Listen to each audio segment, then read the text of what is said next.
Today, I am talking to an Associated Press award-winning reporter and meteorologist who also happens to be a longtime comedian and improviser who has done shows all over North America and Europe.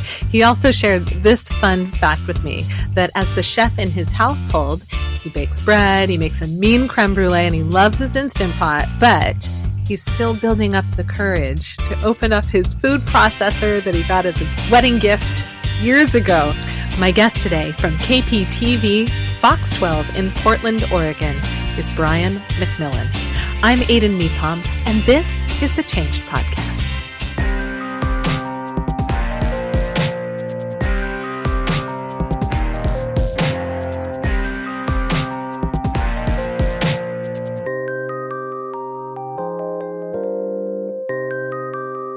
Brian, thank you for being on the Changed Podcast. I'm excited that you're here. My friend. I'm so excited to be here. Sorry, I cut you off. I'm so excited. Just that excited. I'm excited. Well, it's awesome that you're here. I mean, I'm sorry to hear about your fear of your I don't know what to do in the kitchen. Well, I mean, maybe we can get you over that fear today. Maybe listeners will send in suggestions for how to get over your fear. Tell me what that's about.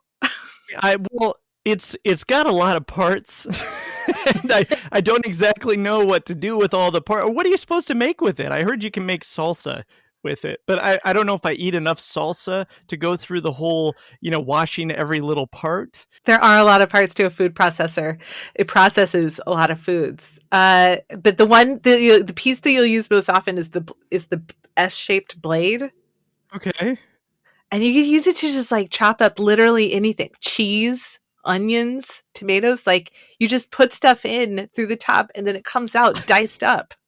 I think I need to have you over so you can show me how to use it. It's literally, I've been married for almost 10 years. Our 10-year anniversary is in May, in a couple months here. And yeah, I haven't even opened it. I haven't even taken it out of the plastic yet. It's just sitting in our kitchen in one of the cupboards in the back. That's amazing. And my wife's like, why don't we just sell this thing or, give it to somebody else for their wedding? I said, no, I'm going to learn how to make, use this thing. And I just haven't yet. I understand I was afraid of cleaning it. That was my fear in using it. But Eric, who is the chef in our house, he uses it all the time. And I saw how not afraid he was and how simple it looked. And so I got really brave last year and I made something. I chopped up nuts in it or something. But recently I made gluten-free, sugar-free brownies using date paste, which you put dates, the stickiest substance known on earth, into this thing. And then you throw in peanut butter. They were delicious, by the way, just FYI. But also... Okay. Every ingredient went into this food processor and they were all really sticky ingredients and it worked out. So maybe that will change your feelings about your food processor. Yeah, I think I'll give it a shot now. I think I will. You've helped me through this and this is what I needed. I didn't even know I needed this or that we were going to talk about this. All right, so we done? I hope you enjoyed your interview, listeners. If you're just tuning in, no, I'm kidding. Well, I knew it was going to be fun to have you on the show, Brian. You are a delight. So, yeah, you have a background in improv. You have a background in comedy, but also your full-time gig is doing news and weather for one of Portland's best news stations. Can you tell me a little bit about the relationship between those things? Is there a relationship between those things for you? I really think there is because, when there's a couple of sides of being on TV, right? And being a meteorologist, giving information about the weather or giving information about the news. There's the journalistic side, but you also have to have an on-camera presence and you have to be able to react to what's going on around you as well. And so improv and all that, especially improv, has helped with that because a lot of things happen to you when you're in the field, and you have to react accordingly. And even when you're in the studio and you're having fun with some of the anchors and things like that, you need to be able to make it not look awkward, I guess. It's all about yes anding, I feel like. Right. And I think, for anybody, I would encourage anybody, even if you're afraid of being on stage, to take an improv class, because I think it really can help with, presentation skills, all that stuff, as you know, translates to so many other things that can give us all confidence and help us interact with people just on a daily basis too. So it's really helped me, especially with, weather, which is totally improvised for 3 minutes, sometimes longer, sometimes shorter. We make the weather forecast so we know what's going on, but everything that you see when you're watching a meteorologist or a weathercaster do their forecast up there on the green screen, that's completely improvised, as they're talking through the graphics. So all that has helped me immensely.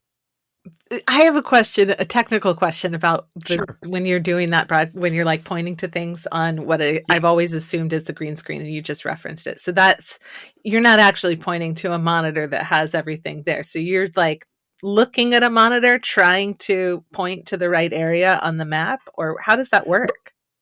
So we have monitors to our left and right, just off camera. And then in the camera, we can see ourselves as well. With there's kind of a one-way mirror through where the camera, is right behind that one-way mirror. So we're looking at ourselves, and that's how we're doing it. Now that big, huge screens are becoming a little cheaper, some of the bigger stations here around the country are now paying for gigantic, enormous screens that they can now put behind people.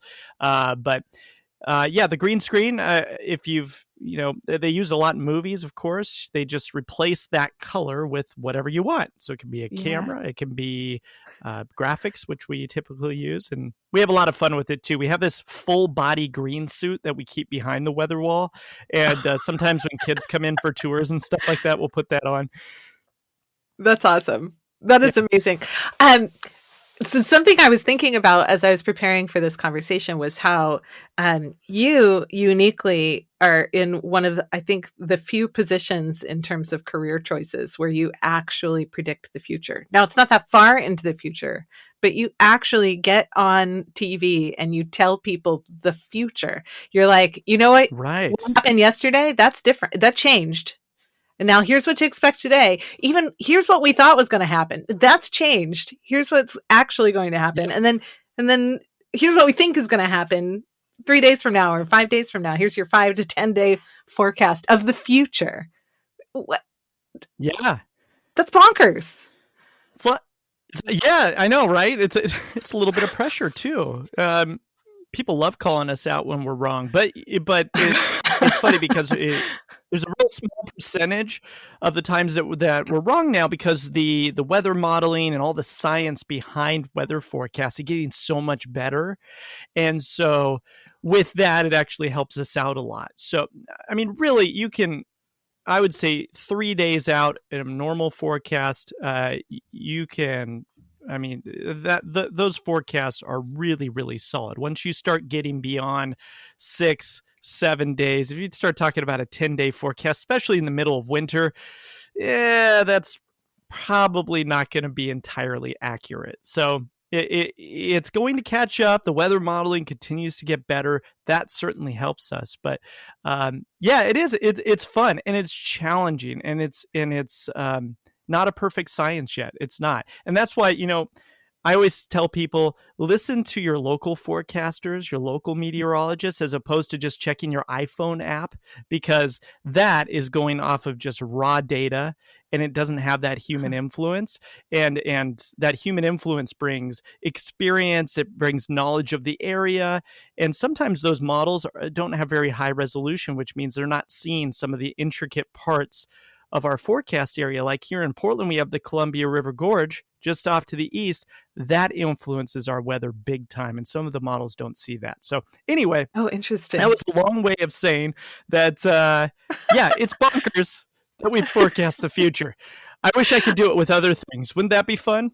That would be amazing. I was thinking of, I think it's Asimov that had the it was like there's a future math and they used it to predict the future. I can't remember what it was called, but I read a lot of science fiction as a kid. And I remember just thinking like, yeah, why can't you quantify the likely outcomes of what will happen? I think we are moving there in many ways, right, with many things. But I just read this article recently that talked about, well, it wasn't that recent now, but I keep referencing it as if I read it yesterday. It's like been 2 months now since I read this article.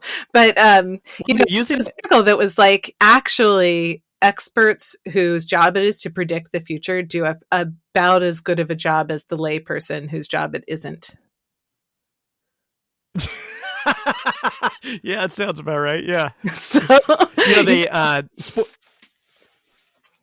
sports is sports front offices and stuff like that. They're using a lot of math nowadays. Like algorithms and analytics and all that stuff to the movie Moneyball is kind of an example of that. So yeah, it's interesting. Science is in math and supercomputers are all creeping in here.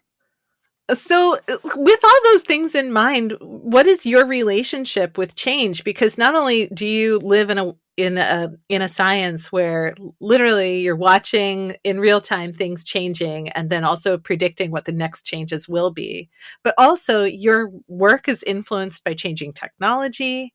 And then you're also a human being on the planet. We are all, affected by the changes that we choose or that are thrust upon us. What's your relationship, Brian, to change? I'm not a huge fan of change in my personal life for some reason, but at work I kind of embrace it, and it excites me, and I like things being different. I have kind of two jobs.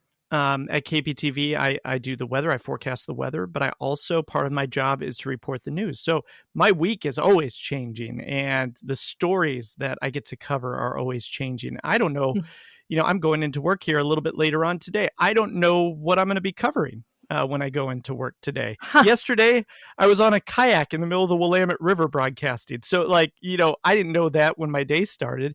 It's all changing, and I love that in my work life.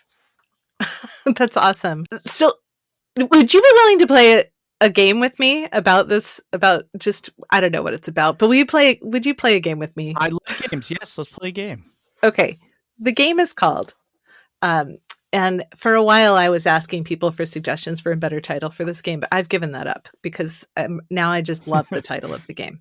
So here's the game title. It's called Aiden Asks You a Bunch of Questions and You Try and Answer Them as Quickly as Possible. I love it. Okay. And we'll start small, work our way up. So here we go. First question. Cake or pie? Pie. Why? Do you want me to why? I don't know. I've always, ever since I was a little kid, I've wanted pie for my birthday, and my favorite pie is Marion berry pie by far. Every birthday I tell my wife I can do a cake too, but I gotta have a pie for my birthday as well. Marion berry, that's my jam. And Beaverton Bakery out here in the Portland area, I'm so sad it closed because they made my favorite Marion berry pie. Oh man, that's a real call to action to bakeries to get their Marion berry pie game in check. Step it up. You have to choose one favorite outfit for the rest of your life, or a different outfit every day, but you never get to wear the same outfit twice. Oh, that's a good one. I'm gonna go a different outfit every day. And the reason it's tough because I would love to wear my sweats every day, all day. I mean, that would be great, but I feel like that wouldn't be appropriate in all situations. So because I have to be kind of out and around town and I like doing things, I'd probably do something different every day and just kind of, yeah. All right, we're way up. Real quick, the best part about that would be that I'm hoping that I wouldn't have to shop for it all because I hate shopping for clothes. So if somebody just gave me clothes to wear, then I would be all about that. I mean, that's an amazing idea. Maybe that's what personal shoppers do. They just tell you what to wear. I'll just have to noodle on that, because I would really like somebody to just show up and tell me what to wear every day. That'd be amazing. For a little while, my daughter did that when she was 2. She was really good at it. As she gets older, she's lost interest and also isn't good at it. So I don't know what to say. But all right. Next question. Coffee in the morning? Yes. I've been limiting it lately because I think during the pandemic I started drinking a little too much coffee, and it was more just to I don't know why, but I feel like, especially during the winter and stuff, this was an especially kind of depressing winter. It was I just needed a little something to kick myself into gear in the second half of the day. But I usually do 1, and maybe if I'm feeling like I need a treat that day, I'll do 2 cups of coffee. But in the morning, I gotta have it. Yeah. Oh, how do I take it? Yeah. I do. Have you ever heard of those nut pods? They're it's like a nut-based creamer, and that's what I use. It's delicious. Yeah. All right. Here's the last question, which is, read any good books lately? Lately, I have not had a lot of time to read read for fun. I'm going to grad school right now, so all I've been reading is textbooks lately. So textbooks. Do you have one you'd recommend? No, I don't. Actually, I really don't. What are you going to grad school for? I feel like I just stepped into that old Bill Hicks joke where he's reading in a diner and like at a Waffle House, and waitress comes up and goes, "What you reading for?" And I think I just fell into that trap. That trap of like, what are you going to grad school for? But what I meant is, what are you studying?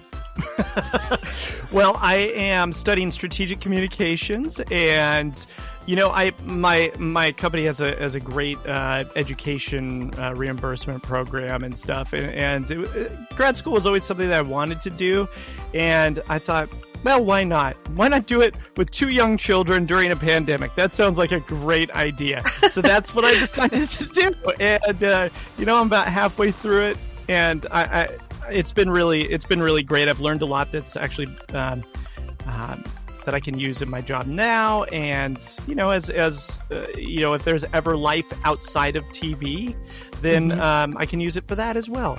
That's awesome. Thank you for playing. Aiden asks you a bunch of questions and you answer them as quickly as possible. It's not so much of a game as just like rapid fire interview. Yeah, I like it. I think it would be awesome. You've come prepared with a story, and I'm excited to hear your story. Before you tell your story, I am curious, was it hard to pick a single story that represents a change for you, that represents a pivotal moment? When you asked me to be on this podcast, I was trying to think of, what can I talk about change? Maybe I could talk about, getting into broadcasting or something like that. But I think it goes even farther back than that. My wife thought it was extremely obvious what this should be about. Well, I would love to have you tell that story. So, Brian, will you tell us a story from this pivotal moment in your life? So I grew up about 10 miles north of Seattle in a city called Linwood, Washington. And my parents are actually both Seattle police officers. I'm an only child, and they worked crazy schedules, but somehow they were always able to make it work. I would, back in those times, because my parents worked kind of crazy schedules, sometimes I'd actually go to work with them and just hang out at the police station and stuff like that. My mom worked in the mounted patrol, so she for many years, so she was on horses, and my dad was a detective for a long time, and then ended up working in the harbor patrol. And I had a really great relationship with my dad. We would go to Mariners games, and he was always coaching my soccer teams and my baseball teams. We had a great relationship, and he was a little bit older. I think my dad had me when he was 40 years old, and so he was a little bit older. When I was 18, it was my senior year in high school. I was involved in everything. I was involved in the band and on the golf team, and I did the broadcasting program in high school as well. And then we kind of got shell-shocked as a little family because, again, I was only child. My dad was diagnosed with kidney cancer in October of my senior year of high school.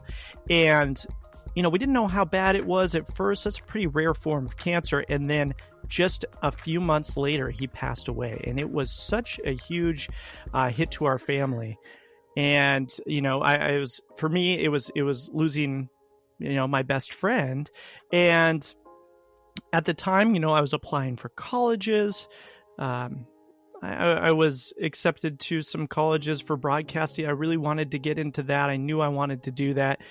I ended up getting accepted to like USC and Northwestern and Missouri. And I ended up going to Washington State, which is a great program. And the biggest reason I picked that school is because it was close to home, so that I could kind of help take care of my mom and be close to her and see her often. So him passing away so suddenly kind of gave me a new outlook on just my relationships with my friends, with my family as well. And not only that, this got me into theater because I didn't, when I was a kid, I didn't really go into therapy. I didn't feel like I needed that at the time and stuff like that.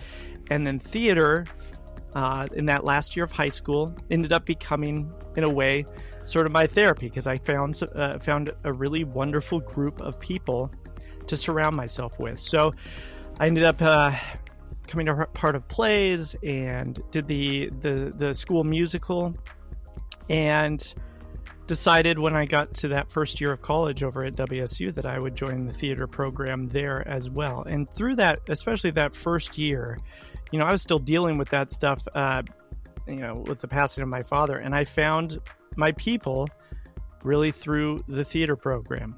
And one of those people ended up being my wife.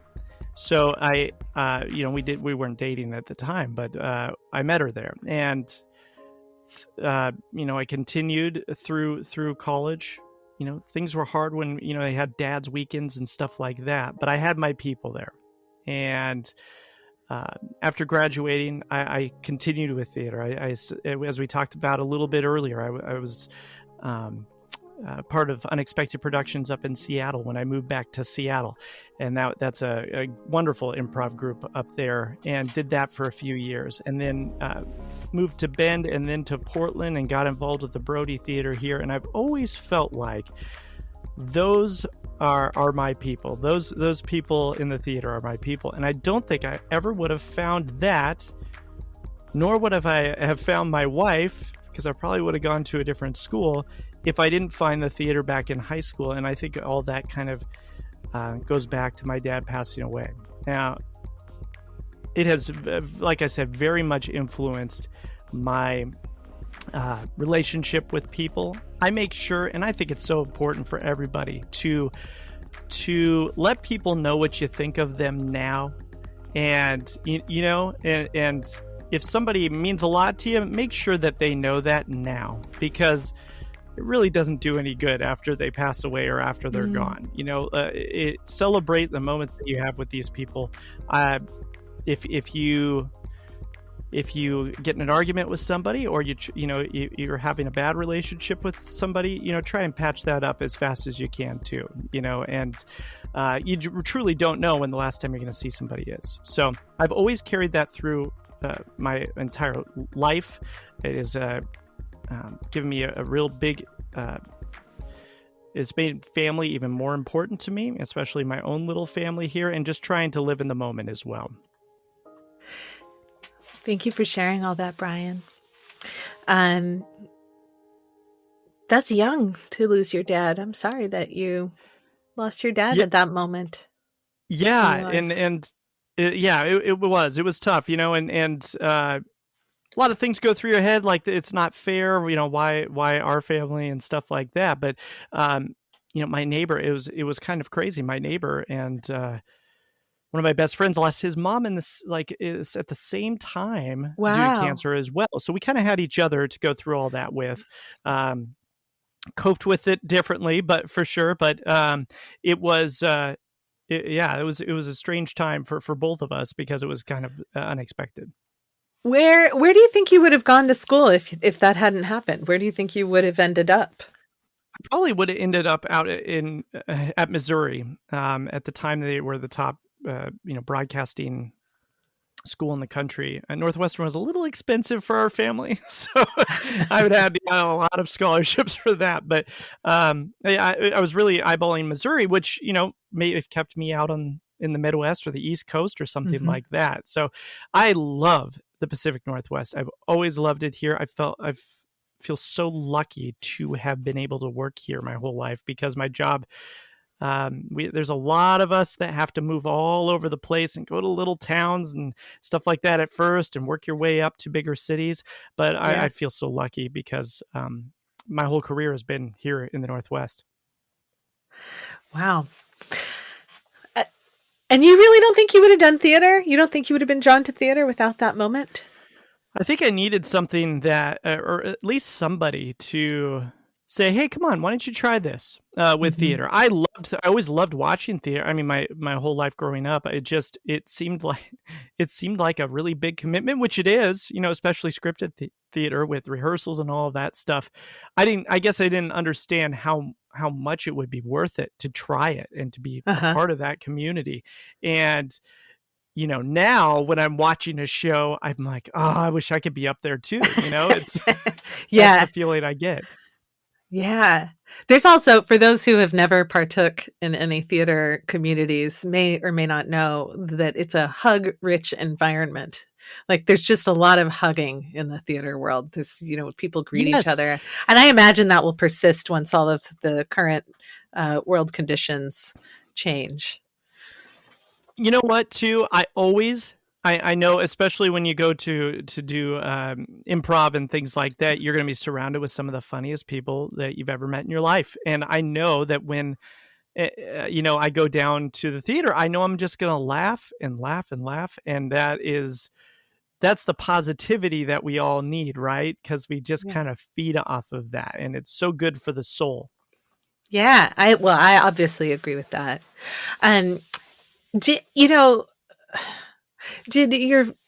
Did your father dying in that short period of time affect your feelings of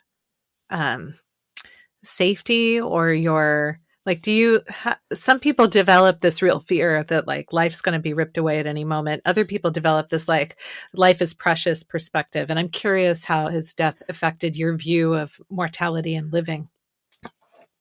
Yeah, I mean, as I've gotten a little bit older, I've definitely I've wanted to take better care of myself and stuff. So I'm putting. I want to be there for as long as I can for my own kids, and so it's actually a little bit of both. I would say it's given me a healthy fear of that. It's also made me live in the moment a lot more and appreciate experiences more, appreciate people more, because throughout your life, people kind of come and go, but and it's so easy not to keep in touch with people too. But I've always been pretty good about connecting with people and making that phone call. That's so easy to do, but that none of us ever do. I always try to do that, to connect with people. And I've also always tried to let people know how important they are to me and my life as well. What would you say to an 18-year-old who just lost their parent? I would say, I would say that you're never not going to miss that person, but you are going to be okay. And I had a really good family support system and I had a really good friend support system. I know not everybody has that. So I think that, I think people just need to know that they're going to be okay now that things have changed so drastically in their life. Yeah, the loss of a family member is a significant change. I see a lot of people, you know, they'll wish people who are grieving healing. I've seen that. You're grieving a loss. I wish you healing, which I find really interesting. Because to me, it's like, what is it that you're healing? Is it, your heart feels like it's torn apart. Is that what they're talking about? Because to me, it's like, Yeah, I wish you a smooth transition. This is a giant change. exactly. And I mean, it's I still miss him to this day. I would say I think Mm-hmm. that it becomes easier, if that's, I don't know if that's the right word. It does become a little bit easier. It becomes a little bit more um, um, matter of fact in a way, but it's always, it becomes a part of you, and it becomes a part of who you are, and you know that changed me significantly. Not just joining the theater, but also just changed me as a person and the way I see the world and all of that stuff. So I think when you go through something hard, it you're never going to shed it completely. We don't have that thing in Men in Black where you just hold it up and erases your memory. So it becomes a part of who you are. I feel like I'm able to handle things in my job better than I would have been if I didn't go through something really Huh. hard like that. I mean, we deal with a lot of grief. I always tell people, we see people on the best days of their lives, but most of the time on the worst days of their life. Oh, And if you think about that, that's every day for news reporters, right? So we're right. and for other first responders as well. So at people's darkest time in their life, we're kind of along with them for that initial ride, and so that's helped me deal with that and to kind of um, compartmentalize that and kind of leave Mm, that at work, and mhm. and be able to handle that. And it's a hard thing to do. I think a lot of people in this business don't know how to initially deal with that sort of thing and to be able to kind of leave it at work, because you have to, because tomorrow comes another story. Wow. Wow. Um, well, Brian, as we start to bring this conversation sort of to a close, what is it that you would love for people to walk away from this conversation, taking away with them, or what is it that you'd like them to know? I'd like people to know that I'm going to be okay trying the food processor. No, I'm kidding. Uh, Perfect. I will try hummus that I've made myself. Well, you can do hummus in a blender, though.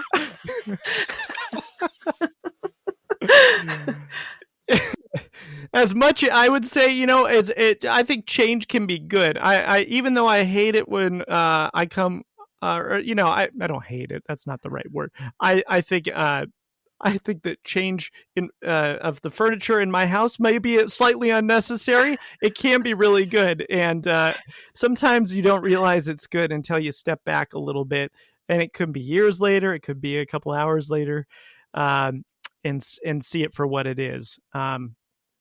Uh, hard things too make us who we are, and they become a part of us, and not all of those things are bad. So there you have it. That's awesome. Brian, thank you so much for being on the show.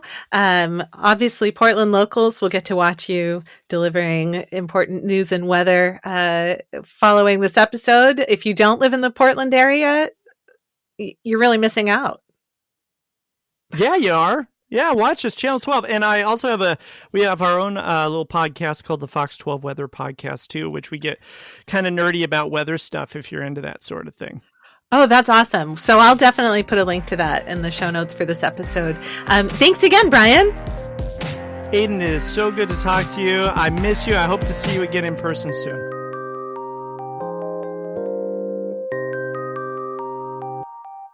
Well, another important reminder from Brian to reach out to those we love and care about and tell them because sometimes the only certainty in life is uncertainty. We don't know how long we're going to be here, and we certainly don't know how long they're going to be here. So if in this moment we're all still here, then maybe this is the best moment to pick up the phone and say, "Hi, I love you, and I'm glad you're still here." I'm also reminded through the course of this conversation that when we process grief of our own, that helps us, it can help us develop the important empathy needed to be there for others when they're processing their own loss and devastation. Have thoughts, feelings, or a story to share based on this episode? Let's keep the conversation going. Join the Facebook group, facebook.com/groups/Change Hub. Thank you to Brian MacMillan for sharing this vulnerable moment of change in his own life. And thank you to you for listening to the Changed podcast. Special thanks go to my family for their love, support, and patience. To all of the amazing Changed Podcast Patreon page members who I couldn't do this without. Art of Change Skills for Life, and Patreon member producer, Dr. Rick Kirshner. I'm Aiden Nepom, and I wish you the kind of experiences in life you're excited to tell stories about.